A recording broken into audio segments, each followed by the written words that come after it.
sticky, and then poured gold dust all over him, which would stick. And the old 409ers, they used to sell this sticky stuff, and you just put it on your coat, your clothes, and you roll down the hill and then pick up all the gold. Is kind of the basis of the story. What happened is that when he went down rapidly, he went down just like a guy that would parachute, kept his feet together, kept his arms crossed. He looked just like an Academy Award. And he compressed, decompressed, and compressed again, taking out all the air.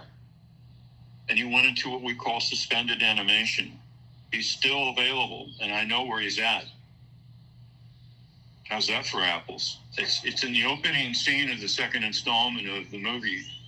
The Last Bar in America is where we dive into a known focal point in Lake Tahoe, the 120 West on the 39th North. After all this time that I've been writing letters for years, I've always put that little signature on the envelope. That's where this man is existing in a vessel underneath a lot of silt. So if you dive down there, all you're going to see is silt that hasn't moved for a while. Thus, you incorporate blowers and blow it back, just like dry washing in the desert. You'd be underneath there and blow back the plumes and then let it settle because you can't see. You're in a tornado, but you keep blowing it out, and keep your GPR right on the 120 West by 39 North. X marks the spot. It's a bullet point. This one will have a vessel that cannot be seen, cannot be thermally detected. It's organic, will rise upon being called. And the world will see a persona that has a vessel that will make my suggestion about putting hundreds of modules on the moon with little nuclear SIM cards that can deliver 5-minute boost shots, so that when we see incoming stones, which will be our new common enemy, rocks as big as Florida, instead of breaking it up, we boost it off of us and push it around us. See around. And it works. And the Artemis 2, when it passed through the dark side of the moon, mapped all the landing spots, and also because those propulsion systems would be on the backside, cannot be messed around with laser weapons. Not from Earth. Yeah, so excuse me. All right, so like what I found with King Pakal, it's funny because I got a comparison I want to make, but I want to finish the comparison and then I want to see your thought about it. Like, I mean, if you have a thought, you can, you can say what you're thinking along the way, but I want to make it like, I want to finish what I'm saying real quick.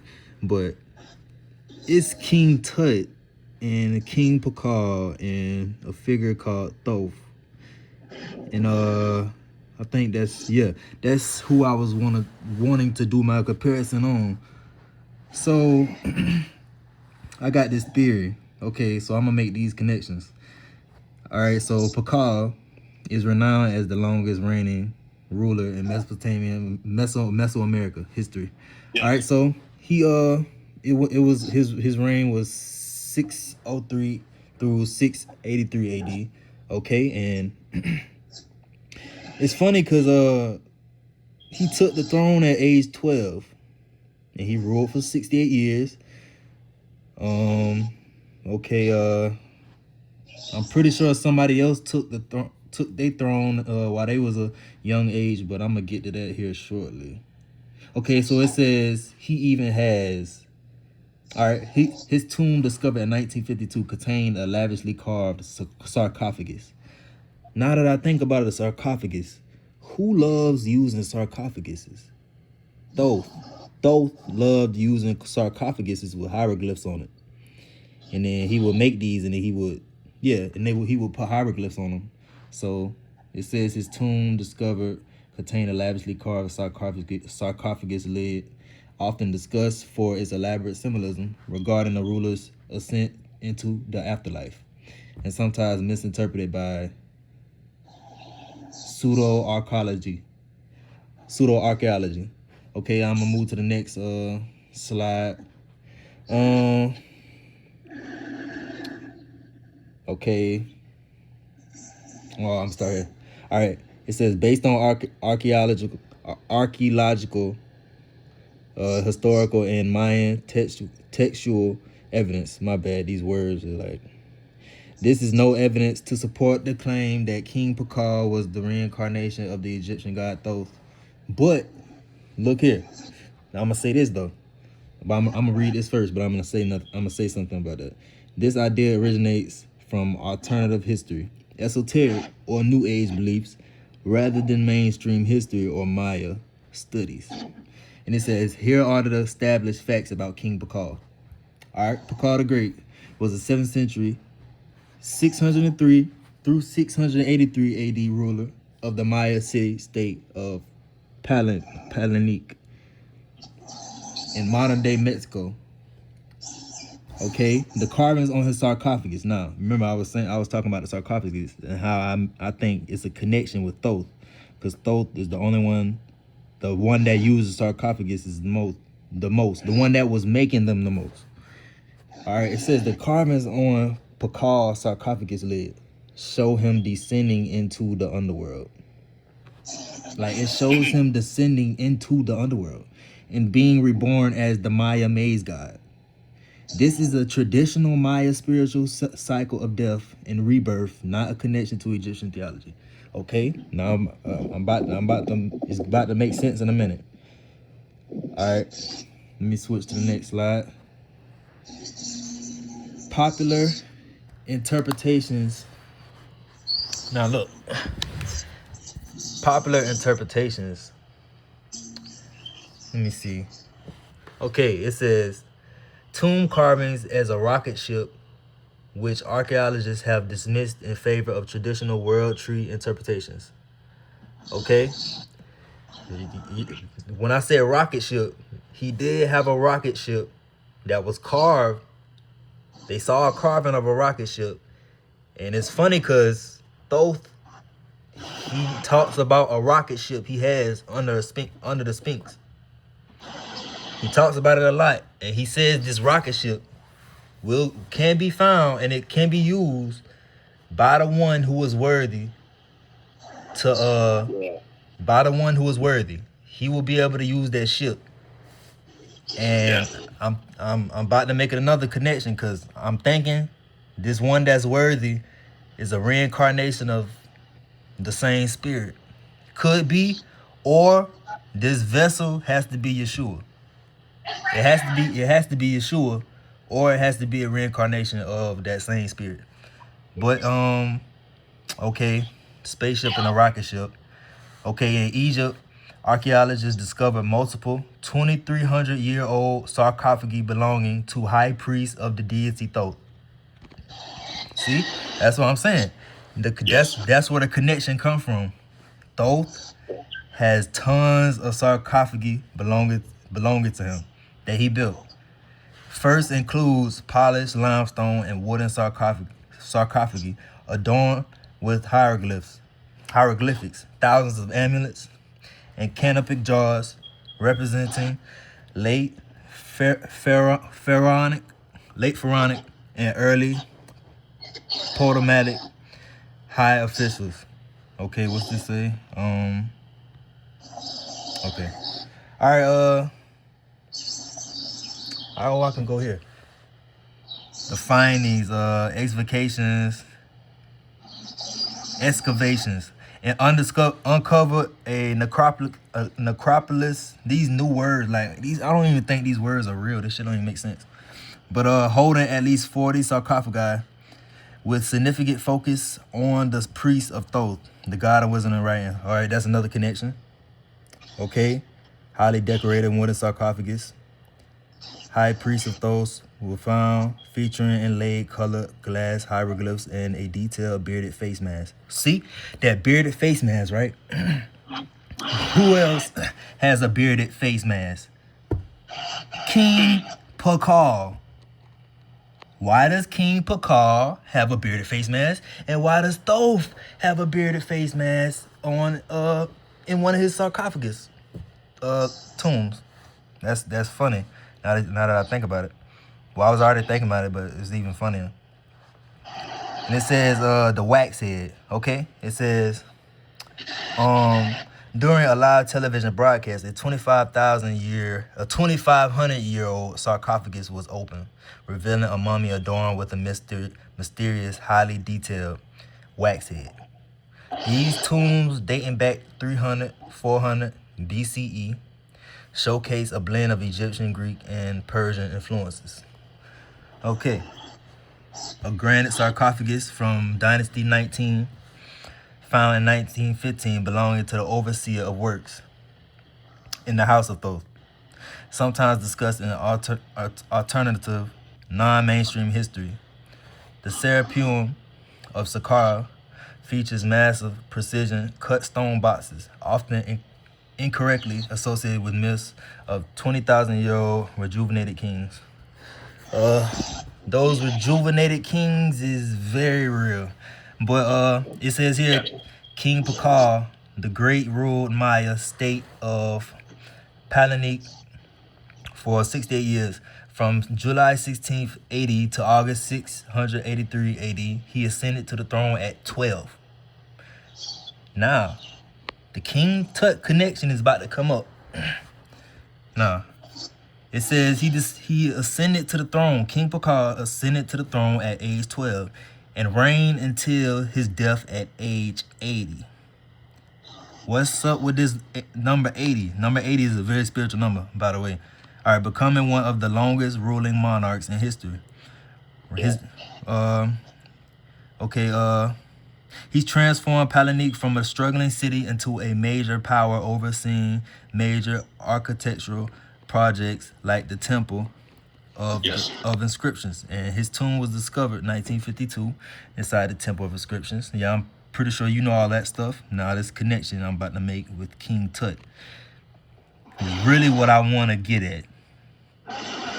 King Tut now, and we know Amun is Ra, and King Tut happens to have Amun name in his name, which his name wasn't originally Amun. It was Tutankhaten, and that was what his father named him because his father was worshiping something he found was.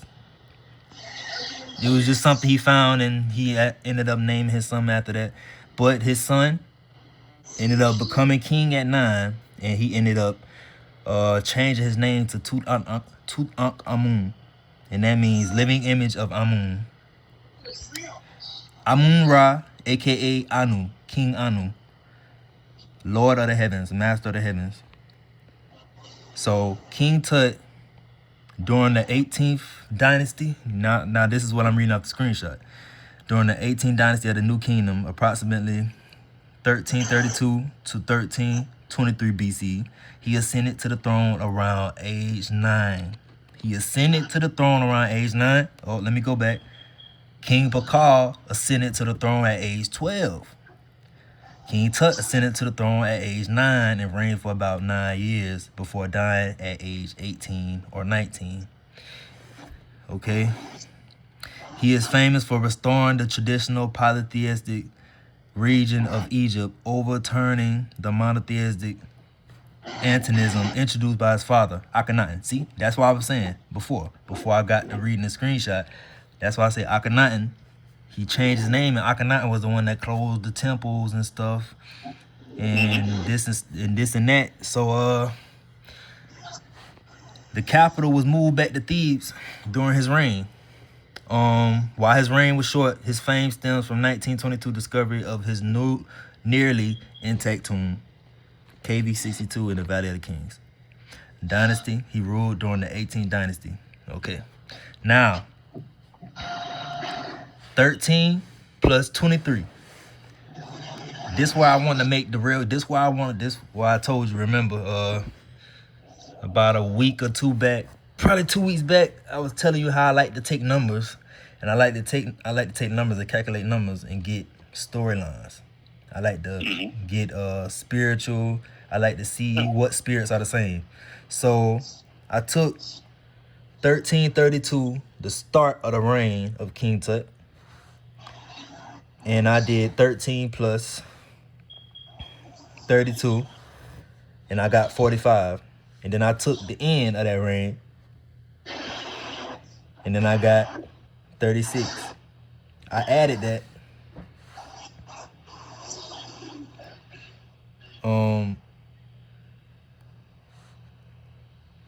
Let me see. That one was 90. I think I did the wrong one. Let me see. 23 plus 45. Let me see. 36 plus 45. 81. Okay, 36 plus 45. That was 81. Okay, now. This is the funny part. Now I said, hold on. Let me see exactly who these mysterious three figures are that coincidentally all came for the same mission, which is uncovering hidden truth. Yes. Let me find out who this mysterious three figures are. Let me see if these are the same spirit or not. Let's see what this is about. So I took the beginning of the reign of King Tut, and I took the beginning of the reign of King Pakal, and I subtracted the beginning of the reign of King Tut 1332, and I subtracted that by the beginning of the reign of King Pakal 615, and I got 717. 717 is a very spiritual number, even in Chaldean numerology. Now, Chaldean numerology, the number 717 is seen as a powerful combination of energies focused on spiritual awakening, personal alignment, and the closing of old karmic cycles. 7, spiritual wisdom, introspection. 1, new beginnings, manifestation. The 17 combination, it signifies that you are entering a new phase of life that is aligned with your higher purpose. It is often interpreted as a sign of inner union. Now, suggesting that your inner masculine and feminine energies are coming into balance. That's right, because like the Matrix, you have to have a counterpart. We already know you have to have a counterpart. And other interpretations of 17. Chaldean Hebrew mysticism. 17 could be associated with final redemption. Final redemption is funny because they all came for the same thing. King Tut, King Pakal, Thoth, they all came for redemption of the truth. The truth was hidden, and they came back and they redeemed the truth every time. So, or the liberation of the soul, combining the 7 spiritual perfection and 10 divine order. Okay? So Chaldean Hebrew mysticism, 717 can be associated with final redemption. Angel number, it is often seen as a sign to trust your intuition and positive changes. Okay? Twin flame, 717 is considered a message of encouragement during a twin flame journey, representing a period of reflection. Okay, now, this the kicker right here. 717 in Strong's Hebrew, it's a word called ara, meaning to gather or to pluck. So, the reign of King Tut and the reign of King Pakal, their mission was to gather and to pluck the lies out of the earth and to uncover the truth. Yes. That's my connection. We will need new scrolls to reassemble a lot of this fragmented history, because that's exactly what happened. You know, they did everything they could, especially where their last burial sites were, to leave a list of information right on top of the box. You know, it's like a box of cereal. Yeah. The content were that important that they went to great lengths to give you symbols, but shapes, and then you'll start seeing the geographic matches. There is actual road maps. That's what Pakal was, not only to earth, but to heaven. And thus we are all going to be going to heaven, but not to die to get there. We're going to load up our own vessels. We'll have the new properties to build things that if you want to go somewhere, welcome to Captain Kirk. You know, because when you go out there, there's no road map and you can't make one. where you go is an invisible trail. You can't keep looking back and say, oh, I'll point off of that star. It's over with. That's how distant it will be. And 8 billion people could be easily separated in less than 1 light year out, just 1 light year. If we all pointed our finger in different directions, travel will be most diverse. And you'll need to load your ship up, and there's references made to purses, filling them up, and then, you're going to have to dump them out and replace it with some new stuff and get rid of stuff now that's not as important. It is part of the journey. Thus, the ship Argo, ARGO, was allegedly dismantled and thrown into 3 or 4 other constellations in the region, will be reassembled. And you can believe this, the Earth itself is a ship. Yeah, because when you look at the stars, you can tell the stars are ships, because it's like, I just have a strong feeling those stars you see are other ships too, other planets. Well, yes. Planets are ships, moving ships. Yes. Yeah, you're going to have fun with this. It's when I first woke up, it was overwhelming to me because I was thinking hundreds of different ways. You kind of sound like me when I went through that period back in 2008. That's when things were plugging into me, and I was doing everything I could. And everyone that knew me back then said, "Man, you're different." I said, "Yeah, I am. Something happened. Something's talking to me." That kind of stuff, you know. Yeah, and I'm pretty sure that's the spirit of Thoth, because he's the only one that brings that secret knowledge and unlocks that secret knowledge. Melchizedek. So Melchizedek is the one unlocking that secret knowledge by releasing the secret knowledge. He's using different vessels to unlock that knowledge, and he was using you to unlock that knowledge through me. And yes. I know exactly what happened. He used Dr. Melchizedek to unlock that knowledge through me too. So, and what is the saying? The Messiah is a priest forever after the order of Melchizedek. No. So Melchizedek was not only a king, he was also a priest. Talk about church and state. But he was that big. He was that capable. And you bet. I wish the Christ had been here yesterday, because I don't want to keep reading today's news. We're in trouble. Yeah, and we're running out of bad decisions. Thus, really great ones like yourself, where they come through like the cavalry coming in. You'll be seen, you'll be heard, and no one's going to be able to stop that. You'll be like a voice that rises up in the wilderness, and if you're out in the middle of nowhere, guess what? Your voice will carry. Using the voice, when you get ready, you really click it in. I had an opportunity to do that a couple of days ago, and I rarely ever spoke publicly, but I did at a council meeting for current issues in our town, and I nailed it. I had 2.5 minutes, and I just did like a voicemail, like I leave you, and I had little bullet points on my little piece of paper, and I nailed it. And I got out of there and went back home. I'm still really riveted. That happened 2 nights ago. 2 nights ago? Yeah, Monday night we had this big meeting downtown, and I went to it. People asked me, "Come on, show up."